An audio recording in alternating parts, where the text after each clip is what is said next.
Following table shows number of HB pencils sold by 5 different stores A to E along with the ratio of numbers of HB pencil to 6B pencils sold by these stores. Based on the data in the table, answer the questions that follows. So, first column stores ABCDE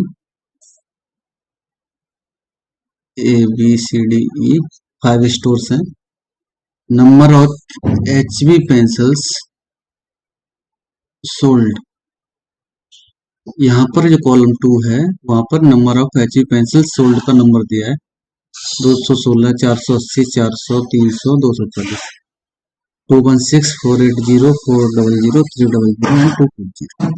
and यहाँ पर note करने वाली बात है कि जो ratio दिया है HB pencil and 6B pencil का दिया है, तो हमारा जो कैलकुलेशन बनेगा वो जो वैल्यू गिवन है यहाँ पर कॉलम 2 में 216 की जो वैल्यू गिवन है वो 9 के लिए वैल्यू गिवन है.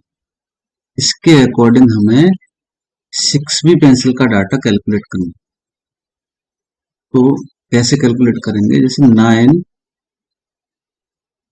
की वैल्यू है 216, 1 की वैल्यू आएगी 216, 1 यूनिट की वैल्यू आती है 24. 5 यूनिट की वैल्यू फाइंड करेंगे तो 24 इंटू 5 मीन्स ये 120 आती है. इस तरह से यहाँ पर 6B पेंसिल की वैल्यू आएगी 120 एंड ये है 216. यहाँ पर है 480 एंड ये वैल्यू बनेगी यहाँ पर 400. यहाँ पर ये वैल्यू बनेगी, ये वैल्यू है 400, यहाँ बनेगी 100. ये वैल्यू है 300 तो यहाँ पर ये 100 बन जाएगा. एंड यहाँ पर है 240, 160. तो इस तरह से हमें number of pencils, number of 6B pencils, ये number of HB pencils data मिल जाता है. अब इसके बेस पे क्वेश्चन सॉल्व हो सकते हैं आराम से. सो ये data question 1, if the selling price of 1 HB pencil is 5 and 1 6B pencil is 8, then what is the total revenue generated by the store C? So यहाँ पर HB पेंसिल स्टोर C के लिए टोटल आते हैं. Store C का HB का data आता है 400 एंड इसकी प्राइस है 5, तो ये था 2000. एंड 6B का नंबर कैलकुलेट होके आया है 100 एंड इसकी प्राइस है 8 रुपी. ये टोटल आ गया 800 एंड इसका टोटल रेवेन्यू बनेगा 284. Correct. Number of 6B pencil sold by B and C, 40% and 20% defective 6B pencil respectively are returned by the customer. Then what is the total number of actual pencils sold by the store B and C together? So इसको करने के लिए 6B pencil store B की बात कर रहे हैं. 6B pencil total store B में 400 सेल आउट हुई, उसमें से 40% डिफेक्टेड हो गई, तो 60% सोल्ड आउट. तो 60% इसका कैलकुलेट कर लेंगे. तो ये 400 इंटू 60 अपॉन 100 मीन्स ये आता है 240 एंड स्टोर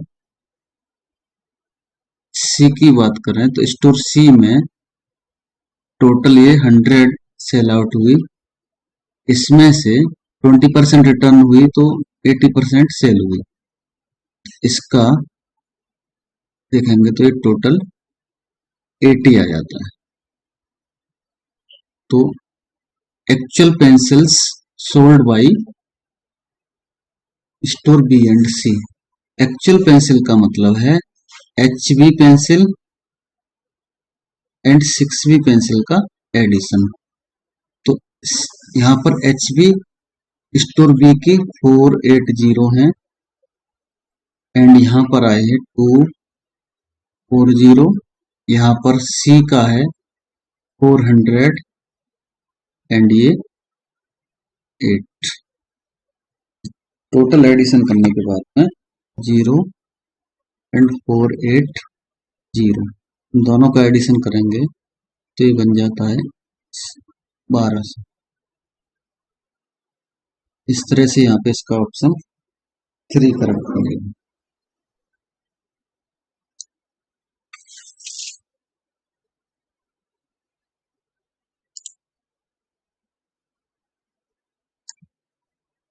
क्वेश्चन 3 है the number of 6B pencil sold by store E percent less than the number of 6B store B। तो स्टोर E में 6B पेंसिल 160 सेल आउट हुए हैं, 160 एंड इसका store B से कंपैरिजन करना है। यहाँ पर ये वैल्यू बनती है 400। इसका डिफरेंस देखेंगे, नेगेटिव पॉजिटिव का कोई फर्क नहीं पड़ने वाला है। और यहाँ पर इसका परसेंट कैलकुलेट करेंगे, तो इसको ऐसे माइनस करेंगे, ये वैल्यू आती है यहाँ पर 240 अपॉन 4 मीन्स 60% कैलकुलेट हो जाएगा। इसका option 4 correct.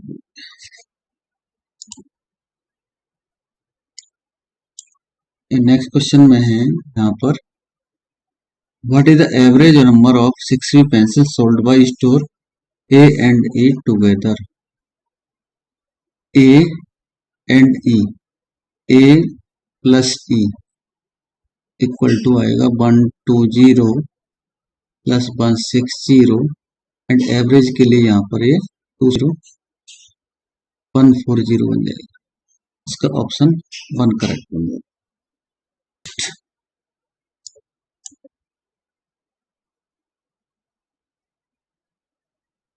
What is the ratio of total number of pencils 6B pencil sold by store C and D together and 6B pencil stored together।